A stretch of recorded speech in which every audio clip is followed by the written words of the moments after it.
আসসালামু আলাইকুম রহমতুল্লাহি ওয়া বারাকাতুহু। 24 ঘন্টা বাংলাদেশের নিয়মিত আয়োজন পবিত্র রমজান মাস উপলক্ষে রমজান মাসের ফাজাইল ও মাসাইল নিয়ে। আজ আমরা আলোচনা করব প্রতিবেশীদের হক সম্পর্কে। আমাদের মাঝে আলোচনার জন্য উপস্থিত হয়েছেন নিকুঞ্জ কনভেনশন হলের সম্মানিত ইমাম মুফতি মোহাম্মদ তরিকুল ইসলাম। আমরা এখন চলে যাচ্ছি আমাদের আলোচকের কাছে। আলহামদুলিল্লাহ ওয়া কাফা ওয়া সালামুন আলা ইবাদিহিল্লাযিনা ইসতাফা, আম্মা বাদ। মুহতারাম, প্রথমে ধন্যবাদ জানাচ্ছি আপনাকে এবং সেই সাথে সাথে 24 ঘন্টা বাংলাদেশের যে সমস্ত দর্শক আছেন সবাইকে, যে এরকম সুন্দর এবং সাবলীল একটা আপনার বিষয় নির্ধারণ করার জন্য যে ইসলামে প্রতিবেশীর হক অধিকার সম্পর্কে কি বলা আছে, ইসলামে প্রতিবেশীর হক এবং অধিকার সম্পর্কে যেই সমস্ত বিষয়গুলো আলোচনা করা হয়েছে, এগুলো যদি আমরা ফলো করি, এগুলো যদি আমাদের জীবনে আমরা সেইভাবে পূর্ণ মাত্রায় যদি বাস্তবায়ন করতে পারি, তাহলে আমাদের সমাজটা অতি দ্রুত বদলে যাবে এবং সমাজটা সুন্দর হয়ে যাবে। তখন আর ভাইতে ভাইতে আপনার মারামারি হবে না, কোনো সমাজের ভিতরে কোনো অসঙ্গতি হবে না, পুরা সমাজ ব্যবস্থায় তখন পরিবর্তন হয়ে যাবে। তাহলে আসুন আমরা ইসলাম প্রতিবেশীর অধিকার সম্পর্কে কি বলেছে এই বিষয়গুলো কোরআন এবং হাদিসের আলোকে আলোচনা করি। দেখেন, প্রতিবেশীর সাথে উত্তম এবং ভালো আচরণ করার নির্দেশ দিয়ে আল্লাহ তাবারক ওয়া তাআলা কোরআনের মধ্যে ইরশাদ করেছেন যে তোমরা প্রতিবেশীর সাথে সৎ ও সদয় ব্যবহার করো। এবং এ ব্যাপারে বিশ্বনবী জনাবে মুহাম্মদ রাসূলুল্লাহ সাল্লাল্লাহু আলাইহি ওয়াসাল্লাম হাদিসের মধ্যে ইরশাদ করেছেন যে ব্যক্তি আল্লাহ এবং পরকাল বা আখিরাতের উপরে বিশ্বাস স্থাপন করে, তার কর্তব্য হলো বা তার দায়িত্ব হলো আপন প্রতিবেশীর সাথে সে যেন ইকরামের সহিত ব্যবহার করে। সাহাবায়ে কেরাম জিজ্ঞাসা করলো, হে আল্লাহর রাসূল, প্রতিবেশীর হক বলতে কি বোঝায়? প্রতিবেশীর হক কি? তো রাসূলুল্লাহ সাল্লাল্লাহু আলাইহি ওয়াসাল্লাম সাহাবায়ে কেরামদেরকে বললেন যে প্রতিবেশীর হক হলো যে প্রতিবেশী যদি তোমাকে কোনো কিছু চায় তোমার কাছে, তুমি তাকে সেটা দিবে। সে অসুস্থ হলে তুমি তার সেবা শুশ্রূষা করবে, তাকে দেখতে যাবে। সে তোমাকে দাওয়াত করলে তুমি তার দাওয়াতে সাড়া দিবে, দাওয়াতকে কবুল করবে। সে যদি তোমার কাছে কোনো ঋণ চায়, তোমার যদি সেই সামর্থ্য থাকে, তাহলে তুমি তাকে সেই ঋণ দিবে। অর্থাৎ প্রতিবেশীর সর্বদা প্রতিবেশীর কল্যাণে নিয়োজিত থাকার জন্য রাসূলুল্লাহ সাল্লাল্লাহু আলাইহি ওয়াসাল্লাম কিন্তু আমাদেরকে আদেশ করেছেন। এবং ইমাম রাসূল সাল্লাল্লাহু আলাইহি ওয়াসাল্লাম থেকে অন্য একটা হাদিসের মধ্যে ইরশাদ পাওয়া যায় যে রাসূলুল্লাহ সাল্লাল্লাহু আলাইহি ওয়াসাল্লাম বলেছেন, আহাব্বুন নাসি ইলাল্লাহি আনফাহুম লিন-নাস। আল্লাহ তাআলার কাছে সবচেয়ে প্রিয় বান্দা, সবচেয়ে প্রিয় মানুষ হচ্ছেন ওই ব্যক্তি যে মানুষের কল্যাণে আসে।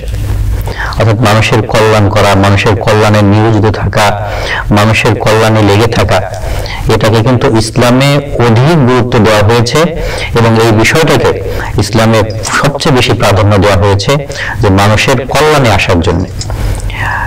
এছাড়াও রাসূলুল্লাহ সাল্লাল্লাহু আলাইহি ওয়াসাল্লামের থেকে আরো অনেক হাদিস রয়েছে, যে হাদিসগুলো দ্বারা প্রতিবেশীর হক সম্পর্কে রাসূল সাল্লাল্লাহু আলাইহি ওয়াসাল্লাম কত বেশি গুরুত্ব দিয়েছেন সেই জিনিসগুলো বোঝা যায়।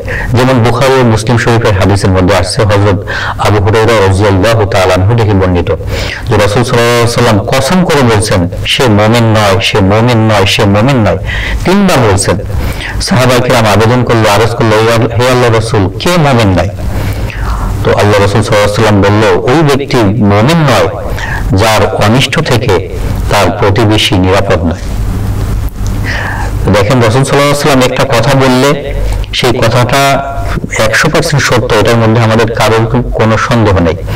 সেখানে রাসূল সাল্লাল্লাহু আলাইহি ওয়াসাল্লাম কসম করে বলছেন, মানে বিষয়টার গুরুত্বকে তিনি আরো বেশি বুঝাইছেন যে যে ব্যক্তি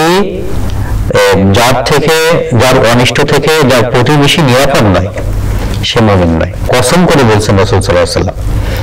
এই জন্য আমাদেরকে প্রতিবেশীর হক সম্পর্কে সবচাইতে বেশি গুরুত্ব দিতে হবে। আমার প্রতিবেশী আমার কোনো কথার দ্বারা, আমার কোনো কাজের দ্বারা, আমার কোনো ইশারা দ্বারা কোনোভাবেই যেন প্রভাবিত না হয় এবং সে যেন কষ্ট না পায়।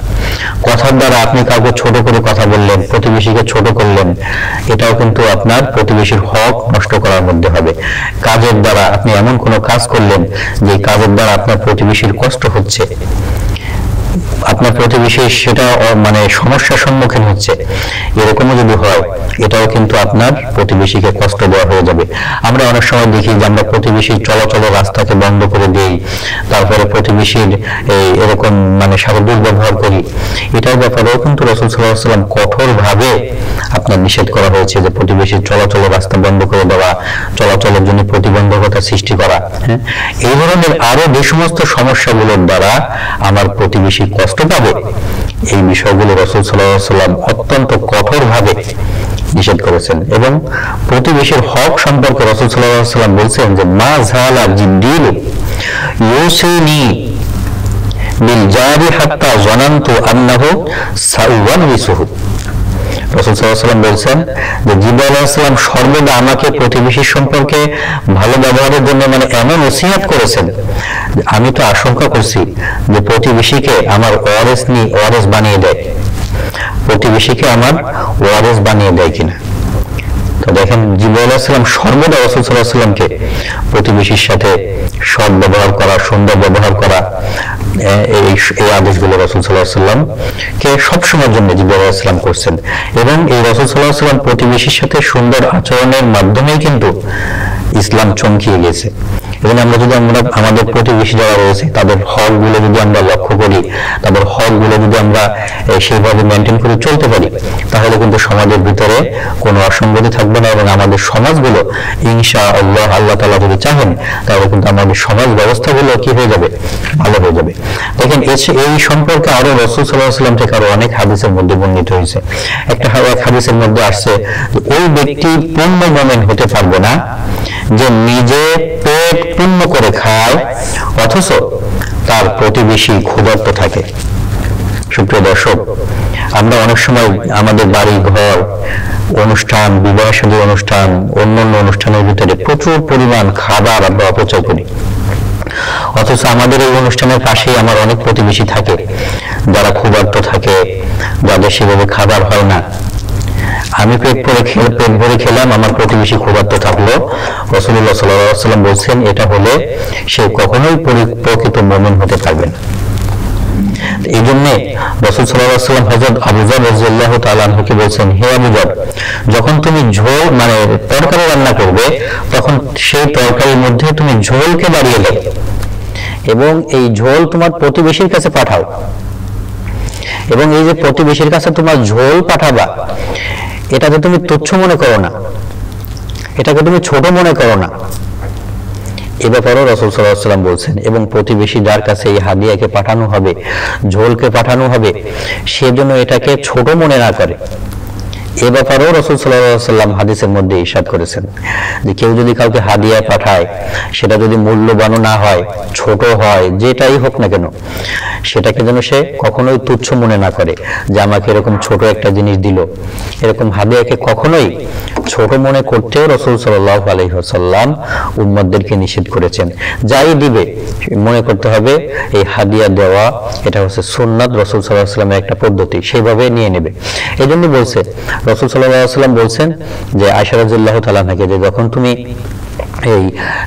যখন কোনো ছাগল কোনো কিছু জবাই দেওয়া হবে, তুমি প্রতিবেশীকে কিছু না পারলে খুর যেটা আছে সেটা থেকে একটা অংশ তুমি দাও। তাহলে বোঝা যাচ্ছে যে প্রতিবেশীর প্রতি খেয়াল রাখার জন্য রাসূল সাল্লাল্লাহু আলাইহি ওয়াসাল্লাম কত ভাবে উম্মতদেরকে উৎসাহ প্রদান করেছেন এবং এ ব্যাপারে সতর্ক থাকার জন্য বলছেন।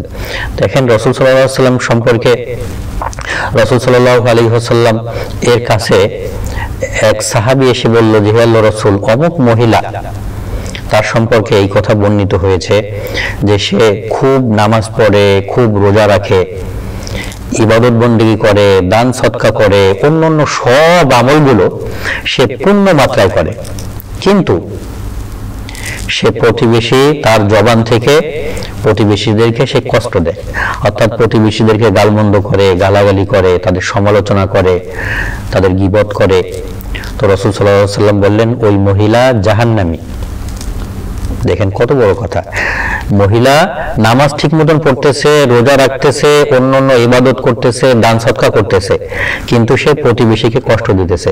তো রাসূল সাল্লাল্লাহু আলাইহি ওয়াসাল্লাম বললেন সে জাহান্নামী। আবার আর এক মহিলার আলোচনা করা হলো যে হে আল্লাহর রাসূল, অমুক মহিলা সে এরকম দান সদকা করে না, সেরকম বেশি নামাজ কালাম পড়ে না, রোজা সেরকম বেশি রাখে না, কিন্তু তার জবান দ্বারা সে প্রতিবেশীদেরকে কষ্ট দেয় না, তার সে কোনো প্রতিবেশীকে গালমন্দ করে না, বরং প্রতিবেশীর সাথে সে সৎ ব্যবহার করে, ভালো ব্যবহার করে, উত্তম ব্যবহার করে। তো রাসূল সাল্লাল্লাহু আলাইহি ওয়াসাল্লাম তাকে বললেন ওই মহিলা জান্নাতি।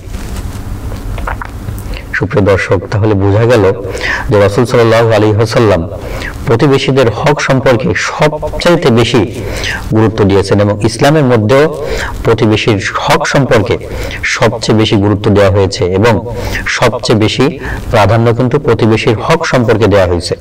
এই জন্য রাসূল সাল্লাল্লাহু আলাইহি ওয়াসাল্লাম অন্য একটা হাদিসের মধ্যে ইরশাদ করেছেন যে মান কানা ইউমিনু বিল্লাহি ওয়াল ইয়াউমিল আখির ফালইউকরিম জারাহু, যে ব্যক্তি আল্লাহ এবং পরকালের উপরে বিশ্বাস রাখে সে যেন তার প্রতিবেশীকে সম্মান করে। এই একটা হাদিসই কিন্তু আমাদের জন্য যথেষ্ট।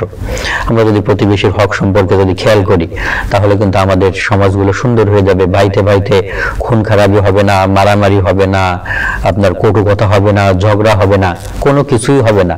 আমরা যদি এই ইসলামে প্রতিবেশীর হক সম্পর্কে কি বলা হয়েছে, রাসূল সাল্লাল্লাহু আলাইহি ওয়াসাল্লাম কি বলছেন, এই বিষয়গুলো যদি আমরা কি করি খেয়াল করি তাহলে কিন্তু আমাদের এই প্রতিবেশীর যে সমস্যাগুলো আমাদের দেশে বর্তমানে হয়, যে বাইতে বাইতে মারামারি হচ্ছে, তারপরে অন্যান্য যে সমস্ত সমস্যা, আত্মীয়তার সম্পর্ক বিচ্ছিন্ন হচ্ছে, বাইতে বাইতে কথা বলতেছে না, জায়গা জমি নিয়ে ঝগড়া হচ্ছে, তারপরে একজন জায়গা আর একজন দখল করতেছে। তো এই বিষয়গুলো যদি আমরা ইসলামের কি বলা হয়েছে প্রতিবেশীর হক সম্পর্কে, এটা যদি আমরা ফলো করতে পারি তাহলে কিন্তু আমাদের এই সমস্ত সমস্যা যেগুলো বলা হলো, এই সমস্ত সব সমস্যাগুলো সমাধান কিন্তু হয়ে যাবে। এই জন্যে সবার কাছে আমাদের আবেদন থাকবে যে আসুন আমরা জানি যে ইসলাম প্রতিবেশীর হক সম্পর্কে কি বলা হয়েছে। আমি প্রথমেই যেটা বলছিলাম যে আল্লাহ তাআলা কোরআনের মধ্যে সুস্পষ্ট ভাষায় বলছেন এবং নির্দেশ দিয়েছেন যে তোমরা প্রতিবেশীর সাথে সৎ ব্যবহার করো এবং তাদের প্রতি সদয় হও, সদয় ব্যবহার করো। কোরআনের এই আল্লাহ তাআলার স্পষ্ট ঘোষণাকে যদি আমরা সামনে রাখি তাহলে কিন্তু প্রতিবেশীর যে হক রয়েছে আমরা এই হক কখনোই কি করব না, ছিন্ন করব না, এবং তাদের হকের প্রতি আমরা সর্বদা খেয়াল রাখবো।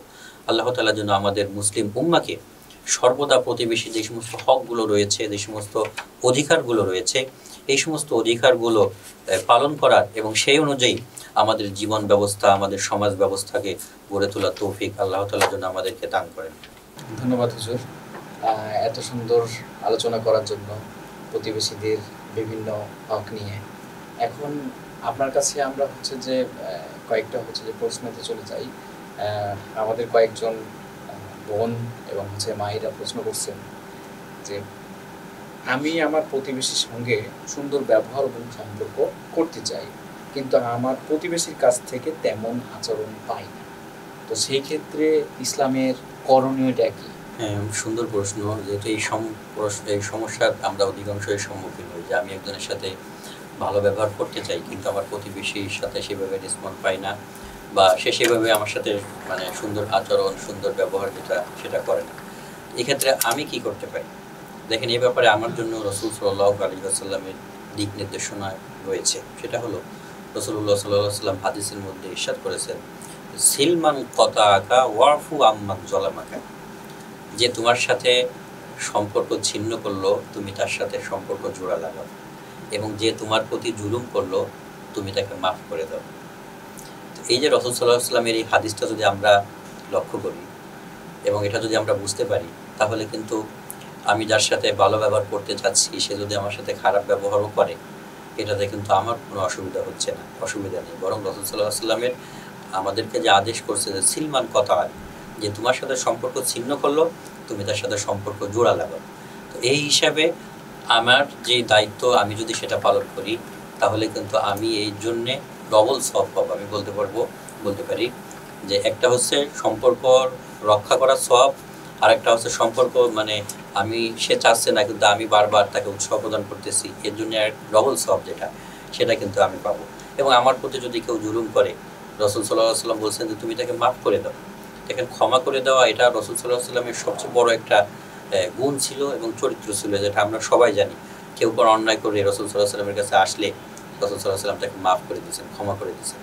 এরকম আমার প্রতিবেশীও যদি আমার সাথে এরকম কোনো অসৎ আচরণ করে, খারাপ ব্যবহার করে, তো আমি তাকে খেয়াল করব রাসূল সাল্লাল্লাহু আলাইহি ওয়াসাল্লামের এই হাদিসের আলোকে যে আমি তাকে মাফ করে দিই। তো মাফ করে দেওয়ার পরে হবে কি, আপনার প্রতিবেশী যখন দেখবে যে না, আমি কঠোর হওয়ার পরেও সে বারবার আমার সাথে সম্পর্ক করতে চাচ্ছে, সে আমার বিষয়গুলো দেখতেছে, তাহলে কিন্তু একটা সময় দেখবেন যে সে যতই খারাপ হোক না কেন, সেও চাইবে যে না, আমি এর সাথে আমার এখন আর খারাপ ব্যবহার করা, খারাপ আচরণ করা কোনোভাবে ঠিক হবে না।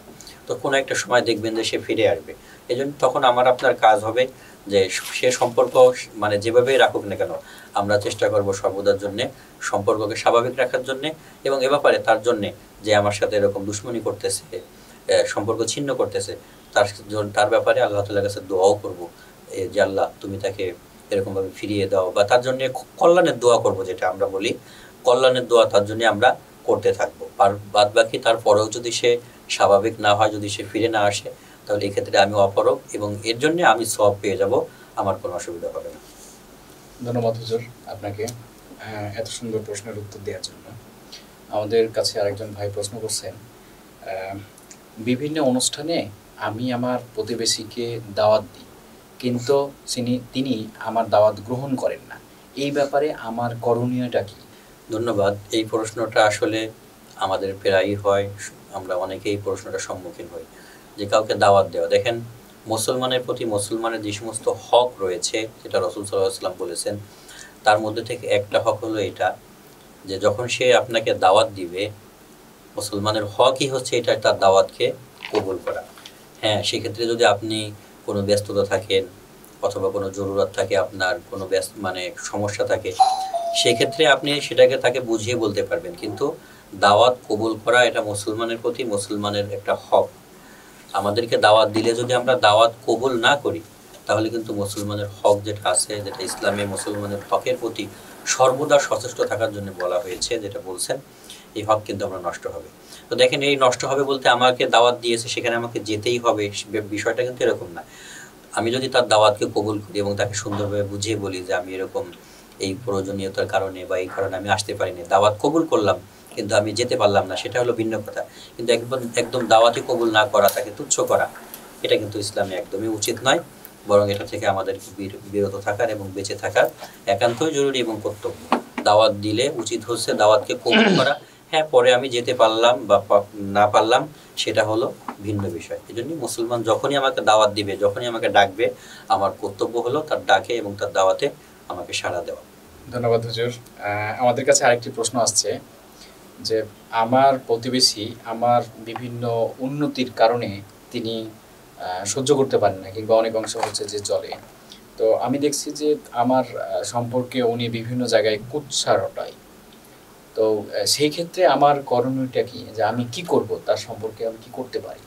এই বিষয়টা আসলে আমাদের সমাজের ভিতরে খুবই, একজন যদি একটু উন্নতির দিকে চলে যায় তো আমরা তাকে হিংসা করি, তার বিরুদ্ধে আমরা কুৎসা রটাই, কীভাবে তাকে হেয় করা যায়। দেখেন, আমি প্রথমেই আলোচনার শুরুতে যে বিষয়গুলো বলছিলাম যে প্রতিবেশীর হক সম্পর্কে কি বলছে রাসূল সাল্লাল্লাহু আলাইহি ওয়াসাল্লাম, এই হাদিসটা যদি আমরা খেয়াল করি, তাহলে কিন্তু আমাদের এই সমস্ত সমস্যাগুলো আর থাকবে না। যে মান কানা ইউমিনু বিল্লাহি ওয়াল ইয়াউমিল আখির ফালইউকরিম জারাহু, যে ব্যক্তি আল্লাহ এবং রাসূলের উপরে বিশ্বাস রাখে, যার আল্লাহ এবং রাসূলের প্রতি বিশ্বাস আছে, সে তার প্রতিবেশীকে সম্মান করবে, তাকে ছোট করবে না, তাকে তুচ্ছ করবে না, তাকে হেয় করবে না। আর যে আল্লাহ এবং রাসূলের প্রতি বিশ্বাস রাখবে না, সে এইগুলো করবে। তাহলে আমরা যদি আল্লাহ এবং রাসূলের প্রতি বিশ্বাস রাখি, রাসূল বলছেন ফালইউকরিম জারাহু, তার জন্য কর্তব্য হলো, দায়িত্ব হলো, তার জন্য অবধারিত হলো, সে তার প্রতিবেশীকে সম্মান করবে, তার কুৎসা রচনা করবে না, তার দোষ ত্রুটির পিছনে লেগে থাকবে না, এবং তার পিছনে যেটা লেগে থাকা বলে এটা সে কখনোই করবে না। এই ব্যাপারে দেখেন রাসূল সাল্লাল্লাহু আলাইহি ওয়াসাল্লামের থেকে কঠোরভাবে নিষেধ করা হয়েছে। এবং আমাদের কর্তব্য হলো যে আমার নিজের মধ্যে যদি 1000টা গুণ থাকে, একটা দোষ থাকে, তাহলে আমি নিজের ক্ষেত্রে আমার এই আপনার দোষটা দেখব। আর আমার অপর মুসলমান ভাইয়ের ক্ষেত্রে যদি তার 100র মধ্যে 99টা আপনার দোষ থাকে, একটা গুণ থাকে, তাহলে আমি তার এই দোষগুলো দেখব না, তার যে একটা গুণ আছে এই একটা গুণ আমি দেখব। এটা যদি আমরা করি তাহলে আমরা প্রকৃতপক্ষে যে মুমিন, এই মুমিন আমরা হতে পারবো। এবং প্রকৃত মুমিনের যে সমস্ত বিষয়গুলো বলা হয়েছে, তখন আমরা এগুলো অনুধাবন করতে পারবো এবং আমরা এগুলো তখনই আমরা প্রকৃতপক্ষে মুমিন হতে পারবো। আর যদি আমরা মুসলমানের দোষ ত্রুটির পিছনে লেগে থাকি, তাহলে কিন্তু আমরা প্রকৃত মুমিন যে এই মুমিনের স্বাদ আমরা পাবো না এবং প্রকৃত মুমিন হতে আমরা পারবো না। ধন্যবাদ হুজুর। আরেকটি প্রশ্ন এসেছে আমাদের কাছে। আমার প্রতিবেশী অত্যন্ত দারিদ্র, তাকে আমি বিভিন্নভাবে সহযোগিতা করার চেষ্টা করি, কিন্তু তার আত্মসম্মানের কথা চিন্তা করে সে গ্রহণ করে না, কিন্তু সে মানবতার জীবন যাপন করে। তো সেই ক্ষেত্রে আমার করণীয়টা কি? হ্যাঁ, দেখেন, এক্ষেত্রে হলো যদি কেউ প্রকৃতপক্ষে আসলে দারিদ্র হয়, তো দারিদ্র হলে তার জন্যে আর্থিক সাহায্য সহযোগিতা যদি কেউ করে, তাহলে এটা তাকে নেওয়ার জন্যে শরিয়াতে কোনো মানে বাধা নেই, মানে শরিয়াতে কোনো সমস্যা নেই। এটাকে আপনাকে বুঝতে হবে। আপনি যদি দরিদ্র হন, কেউ আপনাকে সাহায্য করতেছে, তাহলে এই সাহায্য নিতে আপনার কোনো অসুবিধা নেই। আর যদি আমি বলছি যদি ছোট কিছুও পাঠায়, যেটা আমি বলছিলাম যে কোনো প্রতিবেশী তার প্রতিবেশীর হাদিয়াকে যেন তুচ্ছ মনে না করে, এটাও রাসূল সাল্লাল্লাহু আলাইহি ওয়াসাল্লামের থেকে কিন্তু নিষেধ আসছে।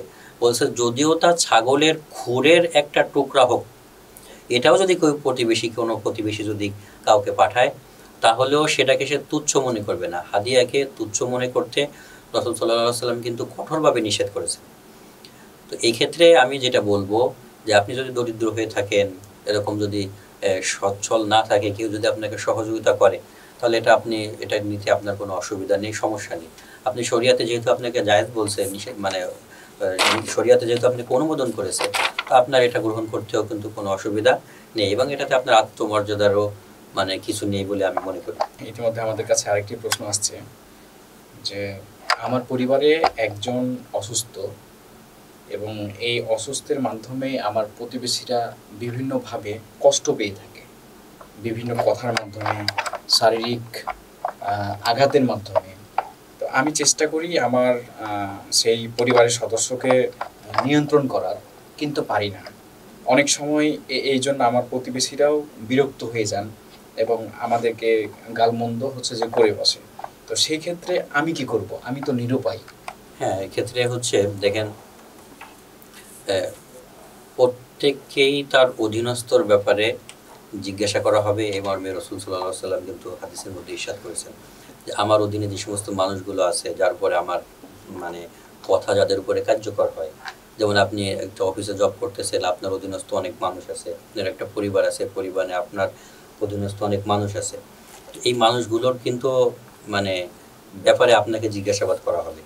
আপনার পরিবারে যদি একটা মানুষ যদি এরকম বিপদগামী যায়, এ ব্যাপারে কিন্তু এটা কিন্তু আপনার পরিবার, সেই সম্পর্কেও কিন্তু আপনাকে জিজ্ঞাসা করা হবে, যে ব্যাপারে আমরা সবচেয়ে বেশি উদাসীন থাকি। দেখেন, আমরা অনেক সময় আমাদের ছেলে মেয়েদেরকে কি করি, তারা যদি পড়ালেখা না করে তাদেরকে কঠোর শাস্তি দেয়, মানে ধুমকি দেই, বা অনেক সময় প্রহার করি, মারধর করি, বা যেভাবে তারা পড়ালেখা করবে সেই কাজ বন্দোবস্ত কিন্তু আমরা করি।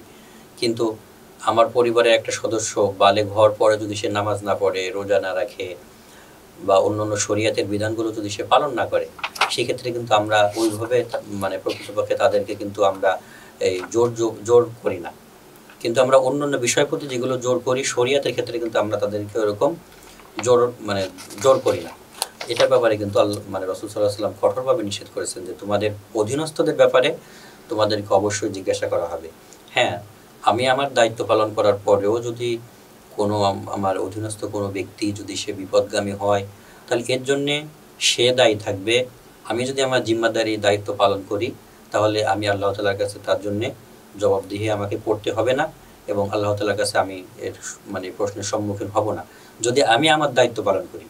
আর আমি যদি আমার দায়িত্ব না পালন করি, পরিবারের সেই সদস্যকে যদি আমি সেভাবে না বোঝাই, তাহলে কিন্তু পরিবারের ওই সদস্যের সাথে আমাকেও কিন্তু জবাবদিহির আওতায় আসতে হবে এবং আমাকেও কিন্তু কিয়ামতের দিন এই বিষয় সম্পর্কে জিজ্ঞাসাবাদ করা হবে। এই জন্য আমার দায়িত্ব হবে যে আমার এই পরিবারের সদস্য যে বিপদগামী যাচ্ছে, তাকে মানে বোঝানোর।